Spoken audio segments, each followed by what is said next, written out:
Good afternoon, everyone. I'd like to welcome you to this presentation, Responding to Mass Violence in Our Community, the Tree of Life Synagogue shooting. And I'd like to introduce Linda Ramondi and Maggie Feinstein. I'm going to turn it over to them. Great. Thank you so much. Thanks for having us here at the PCCD, and thank you for putting together a conference where all of us across the state get an opportunity to learn from each other. I'm really grateful for that opportunity. And so, yeah, we, like Brandon said, we are here. We're going to talk a little bit about responding to mass violence in our community, some of the lessons learned and experiences from the shooting on October 27th, 2018. So I am Maggie Feinstein. I'm the director of the 1027 Healing Partnership. And in that sort of capacity, I'm a master's level therapist, and my background was primarily in integrated mental health, working in healthcare systems. And I am joined here by Linda. Linda, can you introduce yourself? Hi, I'm Linda Ramondi, and I'm the grant manager for the 1027 Healing Partnership. I've been a grant manager for about 15 years on various federal, state, and foundation grants. Okay, thanks. Move on. Slide. Oh. There it goes. Great. So who we are, the 1027 Healing Partnership, we're the coordinating agency for the community's response to the mass shooting at the Tree of Life Synagogue building. And really our mission is to foster a sense of well-being. We lost the slideshow. Did you? Yeah. I don't know how. It says it's still sharing. Let me stop and try again. Okay. So we seek to, can we go back a little bit? Just one slide. There we go. There we go. So our mission is to foster a sense of community well-being while providing opportunities for reflection, support, and connection for people who have been impacted by the shooting on October 27th, and for community members who have experienced hate-induced trauma. And I want to sort of highlight and point that piece out, that was an important part in the creation of our organization by the community to ensure that was part of it. And we'll talk a little bit more about that. But what we do, right, what does that actually mean? We are human service providers. We offer counseling, support groups, wellness activities, case management, more.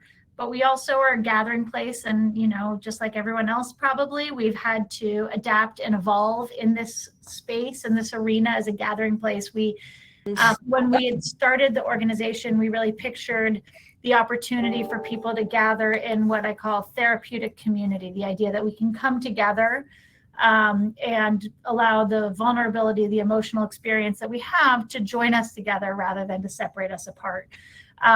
So as a gathering place, we had opened our doors officially at the 1-year commemoration, so October 2019.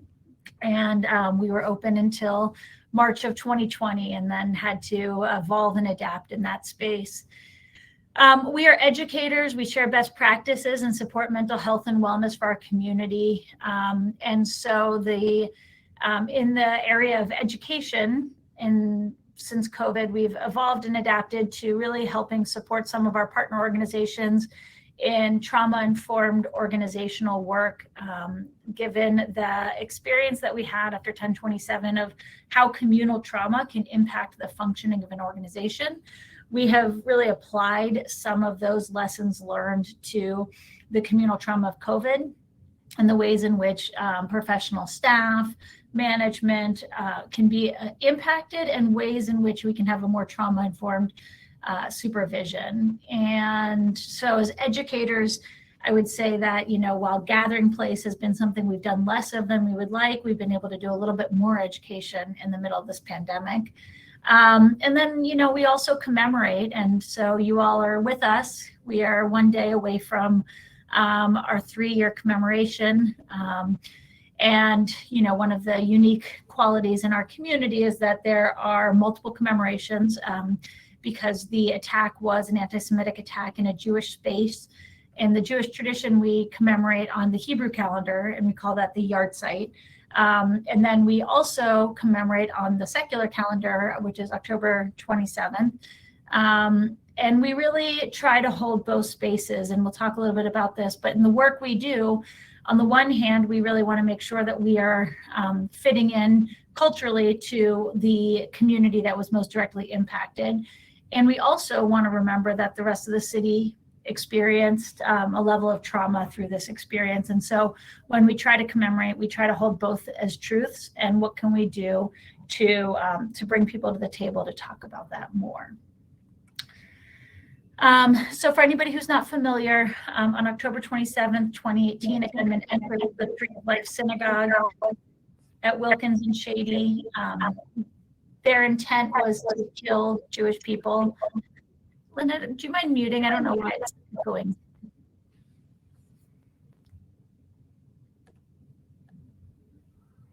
We'll see if that makes a difference. So the perpetrator had. My mute button is hidden behind. The echo went away, so you're good now.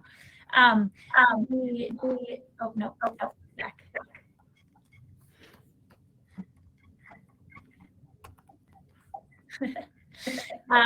New technology. I'm sorry? I was just trying to get it's echoing. We can mute you on our end, Linda. Okay. Sorry. Thank you. Still echoing. I'll change the echo, but it's funny to hear your voice coming a second time around.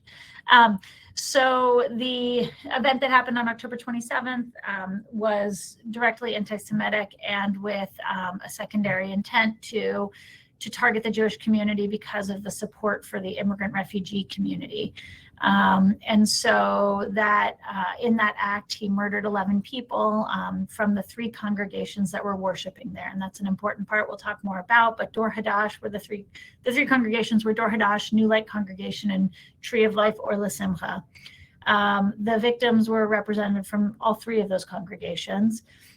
He critically injured 1 person and another person with less critical injuries. In addition, 5 police officers were injured in that event.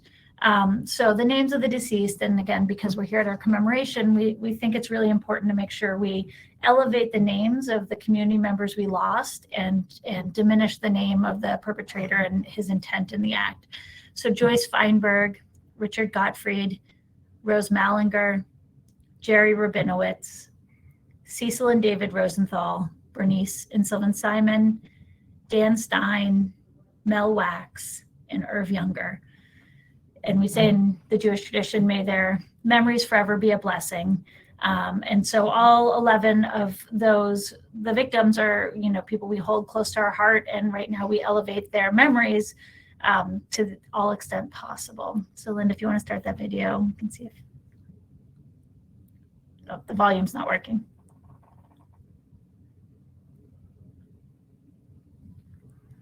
Guns and opened fire. The shooter, identified by local sources as Robert Bowers, exchanged fire with police, wounding 4 officers, then barricaded himself inside the synagogue before surrendering. Authorities say he was also shot multiple times. The FBI calls it a hate crime, and a social media account linked to the suspect is filled with anti-Semitic posts and threats. It's a very horrific crime scene. It's one of the worst that I've seen, and I've been on some plane crashes. It's very bad.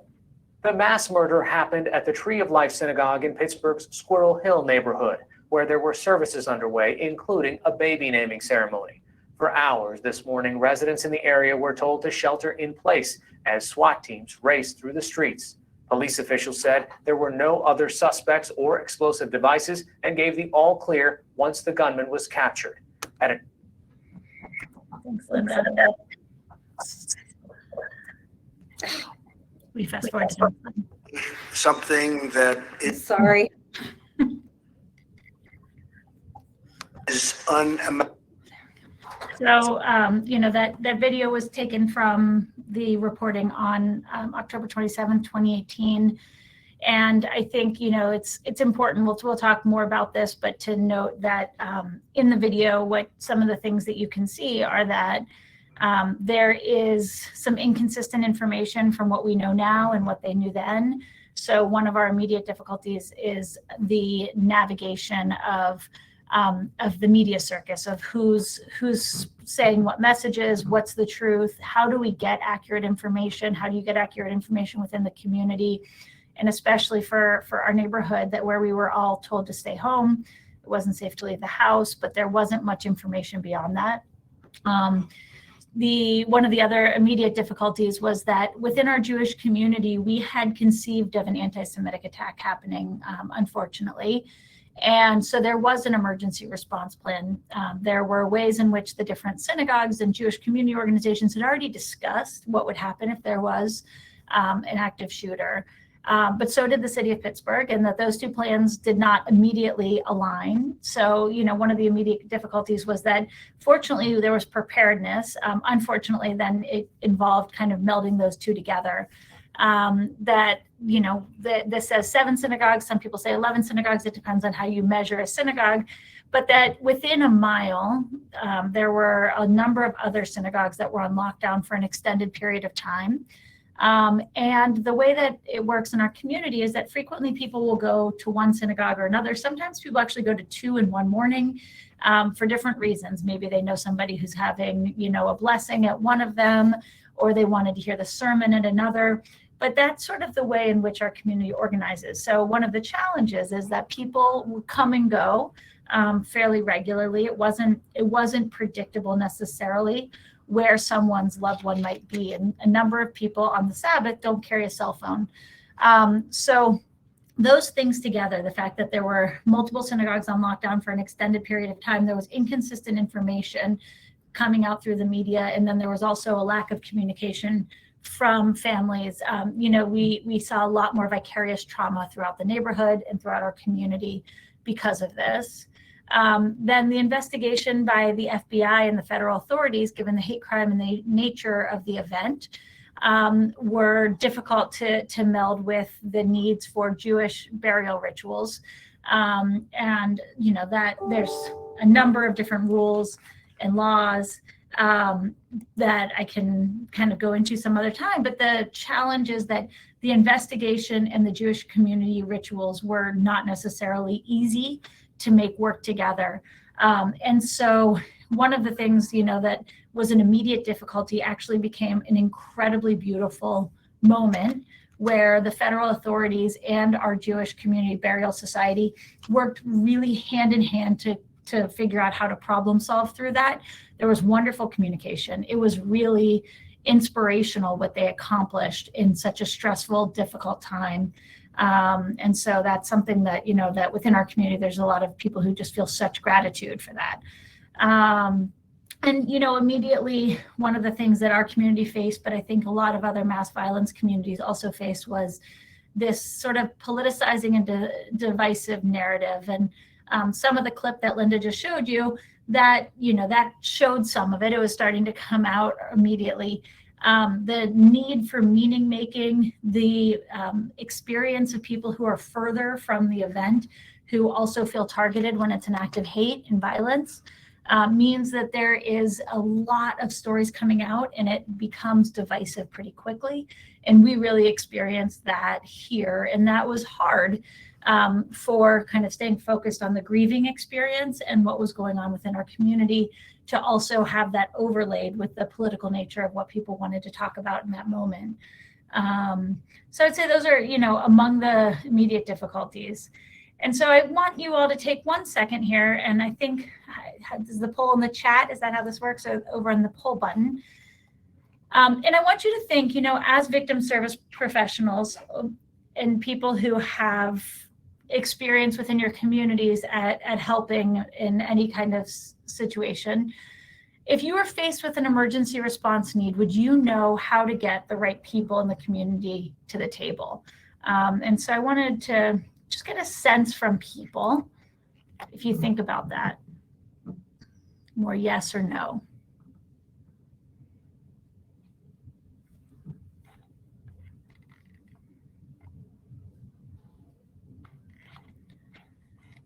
I'll give you a minute to think. So I think that, as you're thinking, I would picture all the different subsets within your community, religious groups, racial groups, neighborhoods, schools.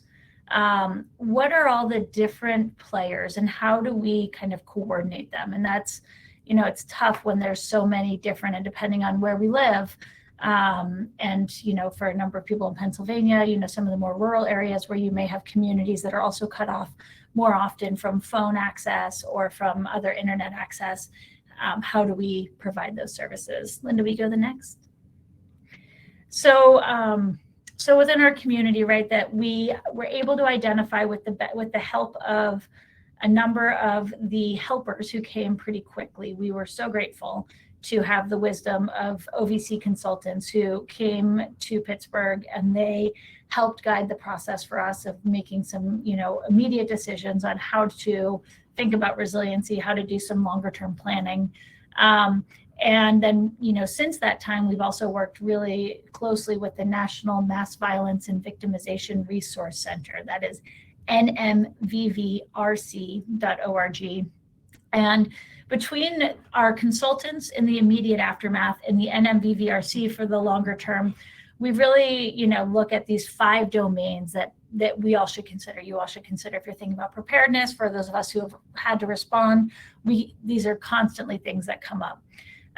Communications. And so I just mentioned one of the challenges, right? There's so much misinformation. There was not a baby naming happening at that synagogue. People who were watching the news who heard that were worried because they knew there was a baby naming that was the wrong synagogue when they reported on that. Communications, who's communicating? What are they communicating? What's the right level of communications? How do you do the best you can to offer some information when there's an incomplete ability? I'll share in our community, it's a pretty small community, and my mom called me that morning and she said, now we just wait for the 0% chance we didn't know anybody. And that was what it feels like. You sort of are in this long waiting period. So everyone wants communication. Everyone wants to know what's going on. How do I get information? How do I know what's going on? And there's a really long period. It feels like forever, but it's really just this sort of 24-hour period where there's not that much information. There's a ton of media, a ton of reporting, and the communications can get sort of a little bit overwhelming, and it can actually cause more damage. So you want to make sure that there's a good strategy for the communications immediately. And, there's some things we can control and some things we can't. We learned that the hard way. The OVC consultants reminded us of that all the time. So one of the things with communications that we couldn't control was that there would be people from many other places who say something. So another Jewish community outside of Pittsburgh, one of the Jewish communities that's neighboring, and we didn't always have the ability to control that completely. Mental health, right? So there's having the right mental health crisis services in place. I know that some of that's going to be part of this conference. I think that there are, best practices around that.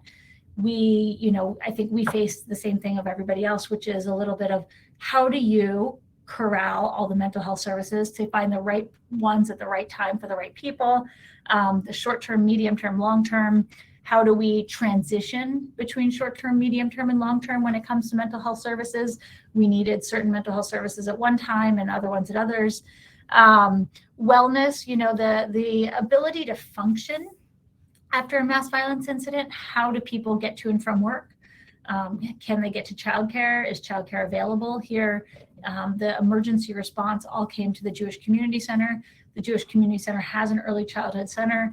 So while the FBI were still here trying to figure out how to open up the early childhood center, because that is wellness, that is functional, and a lot of people had to make it to work. And so trying to keep things moving forward, making it safe, also being sensitive to the incredible the needs of the people who have been impacted. So wellness and sort of functioning is a big part that can be a big challenge. Commemoration, I just said we're getting ready for our 3rd commemoration. That commemoration, somebody reminded me last year during the pandemic when I said, gosh, all these things that we have to put on hold. They said, well, the one thing is the calendar will come to October 27th again.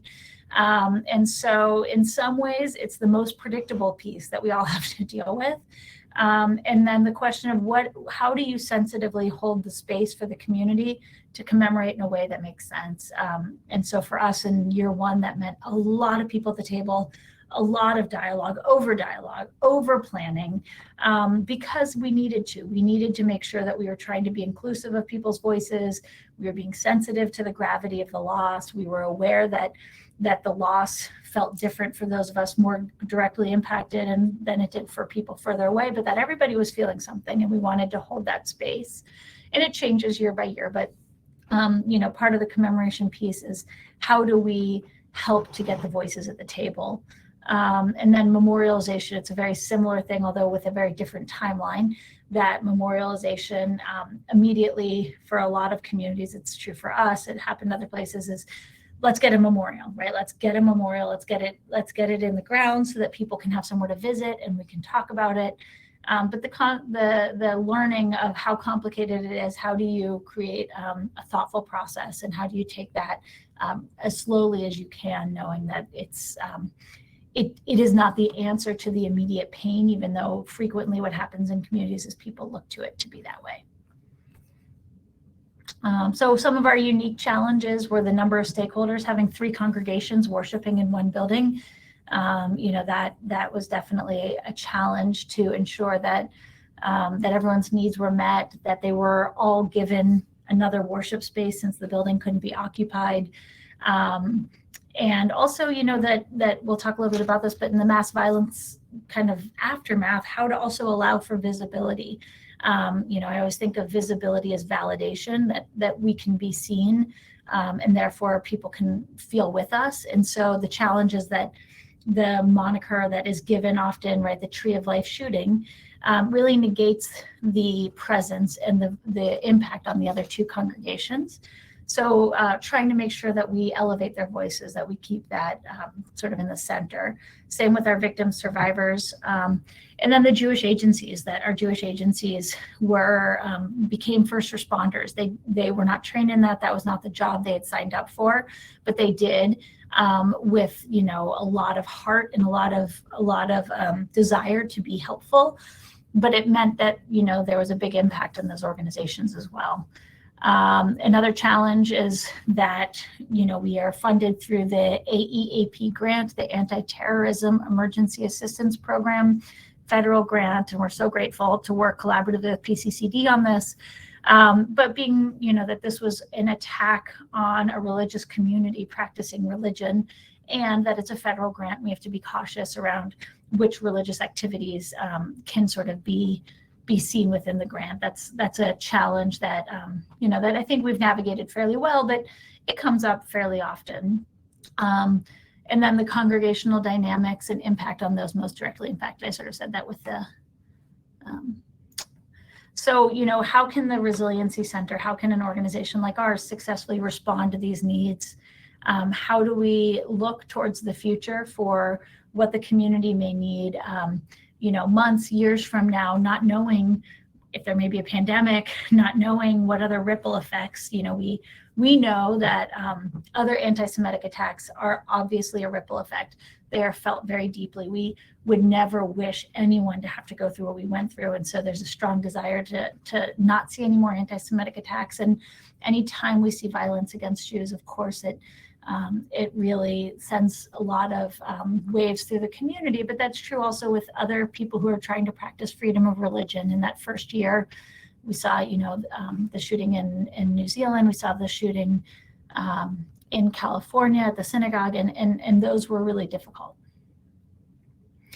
So some of our key local partners, like the poll question asked, who would you call to the table? The U.S. Attorney's Office here in Pittsburgh was a wonderful immediate partner. They stepped up to help to create the space and give some framing for the community that wanted to work on resiliency and recovery. Public schools, the attack didn't happen at school, but our young people are always affected. And so the ways in which we could partner with the public school system, our politicians, our civic leaders in Pittsburgh really did an incredible job at saying that we will not tolerate anti-Semitism. That was felt by the community. And we are eternally grateful. Some of the nonprofits I mentioned, that the Jewish community had longstanding relationships between, JFCS, our Jewish Family Community Services, the Federation, and the JCC. Those three organizations have worked together for many, many years. The leaders knew who to call. They had good relationships with each other, and they knew how to divide up the work so that each agency could do some piece of it. No one had to shoulder the whole weight. And then Center for Victims was our primary victim service organization here in Pittsburgh, and they responded with all the pieces that probably many of you are much more familiar with that the Jewish community didn't have internally at all. Victim advocacy services, crisis management, emergency mental health services. So all of those pieces were worked through the Center for Victims. And I already mentioned the three congregations. Big lessons learned. I've covered some of these. I'll go through them kind of quickly, but outreach is key, that we couldn't wait for people to want to come to find us. We had to do some outreach, and that the outreach that we do is to ensure that people know there's a door they can walk through. With the trauma-informed lens, it's not that they need to come on our time. It's not that they have to show up because we have a program. We just try to open the door and make sure that people know there's a door for them to walk through. So outreach looks like news articles, social media, presentations, trying to get in front of as many people as we can, going to the annual meetings for the synagogues, going to other Jewish services, and just getting in front of them the best we can so they knew we were here and they knew that we were there to support them. Victim-centeredness, I learned a lot about this from, both NMVVRC and our consultants, but how do we elevate and listen to the voices of those most directly impacted and work our way out from there? And so for us, originally at our planning table, there was no victims. None of the families and none of the survivors were at the table. But about 6 months into the process of planning, that changed. And by the time we worked on, what the agency would be, what community resiliency would look like, what was our mission statement, we had at the table a number of survivors and families who had lots of thoughts and opinions, and we wanted to make sure we heard them. It takes a village. Leveraging relationships from across the community is so important, that no one can do it by themselves. And it's one of our biggest challenges. Somebody once said that there's nothing like a crisis to make us jump lanes. We jump from the lane that we were in, we go to a different lane, and part of it's because we want to help, but it also means that it's a challenge. In that village, we have to know how to help, and then also how to notice the other organizations that are also trying to help and work collaboratively, especially so it doesn't become the problems of the victims to deal with all the village who are trying to help them, that we can talk about those things and provide the services. Prioritizing the mental health services, talked about that a little bit. Accepting uncertainty, that's what I was sort of saying, that thinking for 6 months in advance, but then holding that lightly, knowing that the truth is we don't have any idea what the next thing is that's going to come our way. And all we can do is kind of respond right now. Being there for the helpers, making sure that the first responders get services. That's hard to do. I will say that was really difficult, but we've been trying to work through that. And then that victim-centeredness again. I mentioned about victim-centered. So Linda, I'll let you hand it over to you for some of the program evaluation and the different things you've managed. You're on mute. Sorry, they muted you. Am I unmuted yet? Good. Okay. So it's really hard when you jump into providing services to also jump into collecting data. And so we were more worried about how do we help the victims? How do we help our community? And so our first attempts at data collection were a little bit messy.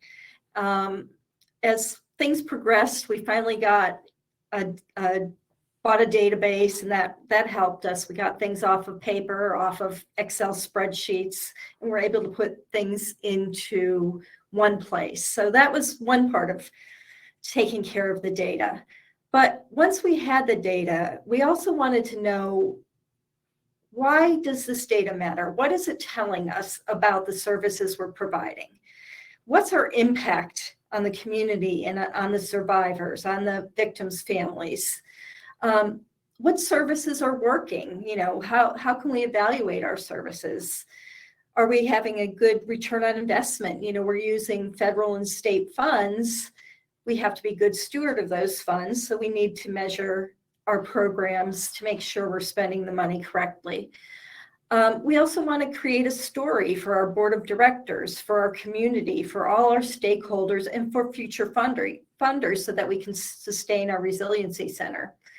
And we want to become a proactive rather than a reactive organization. I mean, we were kind of born out of this crisis of the shooting, but we want to be able to pivot anytime something else comes up. Other people are victims of hate crimes. We want to expand our services to people beyond the Jewish community that come against hate and mass violence events. So that's why we wanted to start measuring our evaluating our program. I wasn't really very knowledgeable about that. Luckily, TTEC, which is part of the federal government, they have classes you can take, and that's what I did. I took an evaluation class, and I should put that in the resources later where you can find those classes. And so what I learned during the TTEC classes were, before you can evaluate something, you have to know what question you're going to ask. Do I want to know who our services are impacting? Do I want to know which one's costing us too much money and really not doing a lot of good? I have to have a question before I can start an evaluation. The next thing is I need to know who the audience for the evaluation is. Are we evaluating this so that we can tell the federal government how we're using their funds? And then one type of evaluation would be done, more numbers, more return on investment. Do I want to tell a story to our funders? Well, that would be told in a different way. So I have to know the question, I have to know the audience, and then I decide on what type of evaluation to use. Also, who's doing the evaluation? We're a very small organization and we wear many hats, but none of us, have a doctorate in or know how to do evaluations really well. So we've partnered with the University of Pittsburgh School of Social Work to help us in evaluating some of our programs. So the first step to evaluating a program is creating a logic model, because that's how you're going to find your questions. So we started with the logic model. There's a link here. It'll take a second. We just kind of thought about what are the goals of our program? What are the inputs we have? Our funding, our foundation grants, individual donations, what kind of program activities do we have? So our first program activity was to construct a resiliency center so people have a space to come to heal. We provide a commemoration every year. So we provide mental health services. These are some of our activities. The outputs are kind of things that we can measure. How many people come to the Resiliency Center? How many people, receive our services? How many people do we give presentations to? Those are our outcomes. They're a little bit or outputs. They're a little bit different than outcomes. Outcomes are things we'd like to see happen. We want to see that people know more about trauma-informed care through our presentations. We wanted to know that people that are receiving our mental health services are receiving culturally informed, trauma-informed services, not just any old kind of counseling. Does the community have an increased knowledge of the events? Do they have an increased knowledge of our services, through our social media accounts? So those are some of the things we want to see. We also have long-term outcomes. We'd like to see reduced anti-Semitism, reduced hate, things like that. Those are harder to measure. So we pretty much focus right now on our outputs and our immediate outcomes. Oh, sorry. Trying to go to the next slide. It won't let me. Let me try again. Some of the things in our next slide, oh, sorry. Doesn't want to go to the next slide. Anyway, our next slide is mostly our contact information anyway, which we can get to eventually. Yeah, no, but it actually, we also talk about some of the things we measure are visits to our resiliency center, number of people served in our individual therapy and our group therapy. We look at the statistics from our social media, use, how many people retweeted something we've posted. We also look about how many presentations we give and how many people attend those. We look at demographics. So those are some of our measures. And now we'll open it up to questions if anyone has any questions about what we do or who we serve or anything else.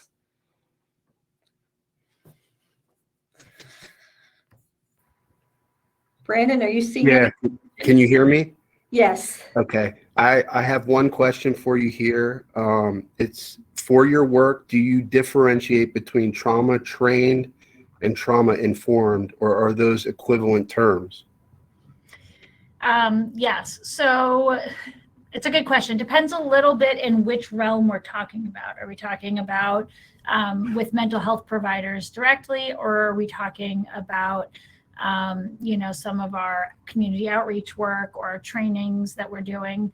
But I'll assume we're talking mostly about mental health services, in which case early on, we did not have as much access to people who'd been trauma trained, who also had the cultural sensitivity and experience. And so that is something that really in the first year grew, and we developed a network of people who had been trauma trained.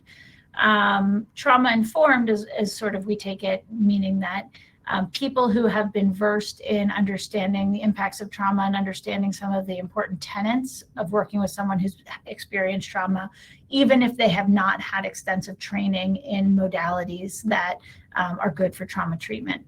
So I would say that, now where we are 3 years in, we really try to make sure that anybody providing mental health services has trauma training with modalities that can be specific for people who've experienced trauma.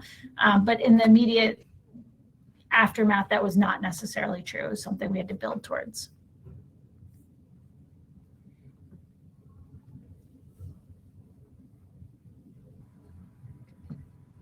Any other questions? And I want to emphasize that just really quickly, because Linda said it, but I think it sounds, the evaluation and getting to the place of being able to track and do evaluation, it's a bumpy road to get there when you're in the crisis response mode. We weren't necessarily set up for that. It was not something that was obvious or easy immediately. And so I will say, it is one of the bigger challenges, especially the way that an AEAP grant comes in, that there's no funding necessarily to be able to sign a contract, to be able to collect data on what's going on. And so it was a very difficult process, and Linda will understate it, but when she came, there were a lot of spreadsheets and it was very messy. And it took a long time for her to then clean that up.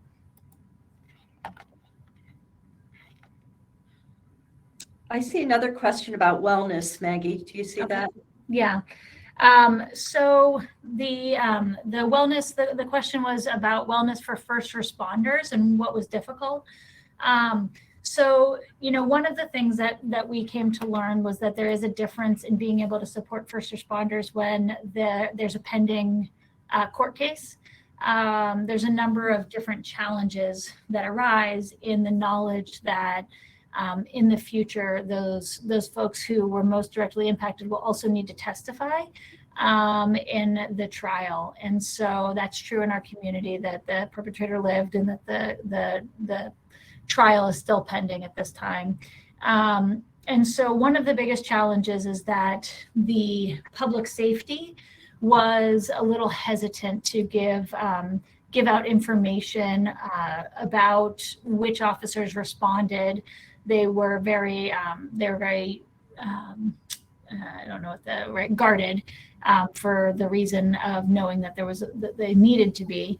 So that was one of our original challenges. Another one of the challenges was that the more we tried to say, to reach out to specific officers who were there, who were within the building, who got survivors out, people who we knew had very closely worked on the response, that the more we tried, the more we learned that, they really said, services for all or none. You can't really distinguish between the people who responded that day. Any of us could have responded. And so I appreciated that, but that just meant that, as time went on, it was more and more difficult to figure out how we could use the AEAP funding for it, because the AEAP funding designated that it had to be for people who responded on 1027, yet the public safety culture was such that that was not really something that fit within their culture. So, we had to kind of work through those bumps in the road. Do you want to tell them about our solution, Maggie? Sure. So, a couple solutions. One of the things with the AEAP funding that we've learned is that you have to make sure that the people who sort of fit within what they identify as victims and people who are impacted have access to something. It doesn't mean other people can't have access to it. So trainings, any of our public trainings, as long as we're reaching our intended audience, it's okay if there's more audience. And so that's great. And so we really embrace that. And so we did a training on complex trauma for all of the peer leads, whether or not they responded on October 27th, knowing that some of them had. So that was one of the ways and then the other was that we have spent a while working with our peer teams on what are mental health resources that can be helpful for them. And so we're now working with a app that was specifically built for first responders. It's called Cortico, and I'm happy to talk more about it offline. You can reach out to me.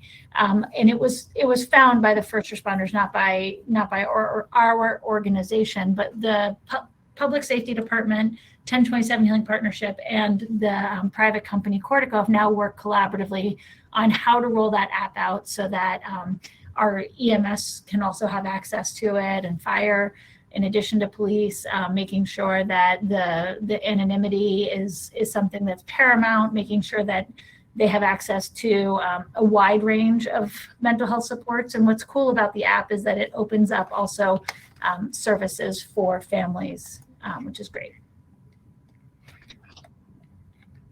Do you want to hear another question? When several agencies work together, there can be conflict or hurdles. Did you see that in the midst of this process, and how did you deal with it? Oh, yes. Yeah, so I sort of said it at the beginning, and the simplest way that we came to understand was just that idea of, moths to a flame, that we all run to go help. And then we end up all being there and helping, and especially when there's been a mass violence incident and crisis, is that all those people who ran to help became really important to the people who were receiving the help, the families and the survivors who started to get to know the person in this moment of crisis. So then it becomes this piece where you want to make sure that those relationships can continue, and at the same time figure out what the medium term and longer term solutions might be if for that agency that's not their primary focus and the primary work they do. So it is very difficult. It's one of the reasons to have a resiliency center.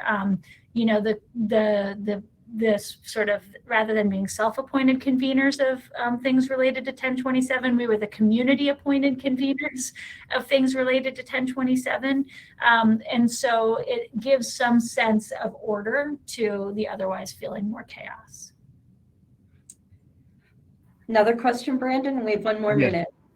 How did you seek to involve communities that also had a connection, such as the disabled community and immigrant community?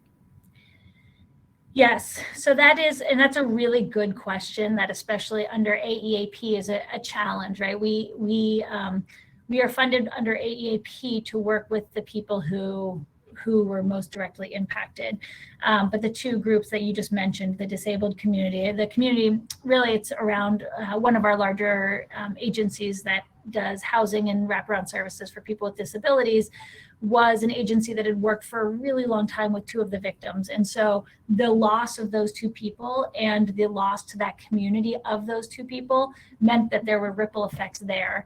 And same, that the intention of the perpetrator to come after the Jewish community because of our close relationship with immigrant resettlement meant that the immigrants who people had worked with, immigrants and refugees, felt guilt or, but they are not identified within our grant. So it is, yes, we did outreach. Yes, we tried to work closely with agencies that were funded to work within both of those populations. We continue to try and figure out all the ways in which we can work collaboratively.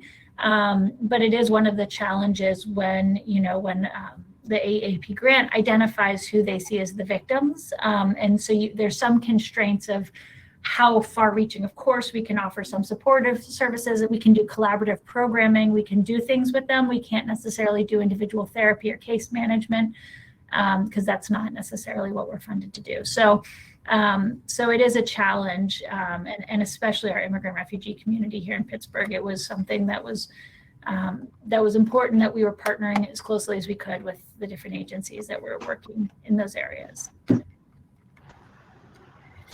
Okay, and I think I can answer the last question. Will these materials be available after the presentation? This presentation is being recorded, so you can go back and view that. And I would like to thank Maggie and Linda for their presentation. Thank you for having us with you. Thank you, Jeff. Thank you. It was nice seeing you again. You all too. So long. Bye. Bye.